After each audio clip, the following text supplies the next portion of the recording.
Here's who stood out on day 3 of 49ers training camp 2023. Keep in mind the practice was short, players didn't wear pads, and the first day of pads will be Monday. The good, running back Elijah Mitchell. He made a 25-yard catch while running deep up the seam, something I've never seen him do. As a receiver, I've seen him catch passes in the backfield, but never downfield. This time he beat single coverage and caught the ball away from his body. He looked like a wide receiver. A few plays later, he took a handoff and exploded around the left end for a 15-yard gain. After the play, running backs coach Bobby Turner nodded his head in satisfaction and patted Mitchell on the helmet. Mitchell isn't going anywhere. Running back Jordan Mason. He received a pitch in the backfield and burst around the left side for a gain of 20. As Mason weaved through defenders, Frank Gore, who watched practice from the sideline, whistled and smiled, showing his approval. It's not easy for a running back to impress Gore, who's one of the greatest ever. Wide receiver Juwan Jennings. He ran a beautiful route to the outside that left him wide open, but Brandon Allen sailed the pass over his head.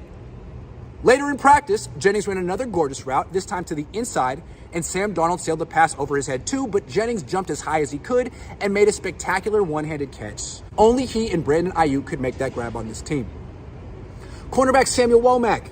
He broke up a deep pass intended for Ray McCloud, who had a step on him initially. But to Womack's credit, he didn't panic or turn his head to find the ball. He knew he was beat. He ran as hard as he could to recover, reached up at the last second and poked the ball away. Perfect technique. It's just a matter of time before he becomes a starter. Cornerback Ambry Thomas. He started in place of Trevarius Ward and never got targeted, which is remarkable, considering Thomas has played very poorly in practice since last year. Maybe he's improving.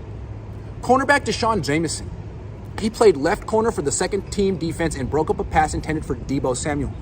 Jameson is an undrafted free agent rookie who never gets beat.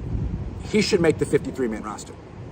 Linebacker D. Winters. He chased down Ty Davis Price near the sideline and stopped him for a 1-yard loss. Winters flies when he's running side to sideline. The not so good. Running back Christian McCaffrey. The first play of practice was a pitch to him. McCaffrey sprinted to his left, ran into Fred Warner and fell down. To be more precise, Warner knocked him down, tackled him. A big no-no in training camp. Players are supposed to keep each other on their feet and healthy. McCaffrey should have gotten up and smacked Warner. Brandon Ayuk would have. I'm guessing Frank Gore would have too. Don't take that crap, Christian. Stand up for yourself and for the rest of the offense. Otherwise, Warner will knock someone else down next. Wide receiver Deebo Samuel. He caught just 1 of 3 targets. He also dropped 1.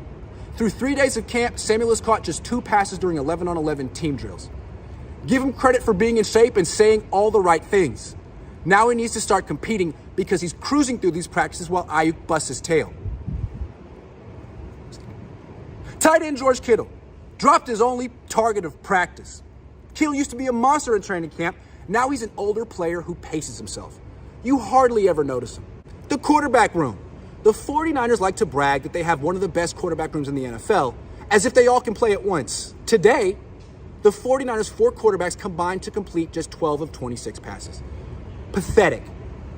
Mike Shanahan.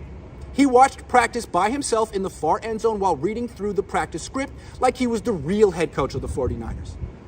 Let it go, Mike. You're retired. Stop pretending to coach. Go stand next to your son and tell him he's doing a great job. Kyle Shanahan, not doing a great job. He's the only head coach I can remember who has created a backup quarterback competition between 3 players and given them equal reps. This method seems like a good way to prepare none of them to play and to kill all of their confidence before the season begins. It's year 7, and Kyle Shanahan is still messing around at the most important position while the 49ers have arguably the best roster in the NFL. If he doesn't at least reach the Super Bowl this year, the 49ers should trade him.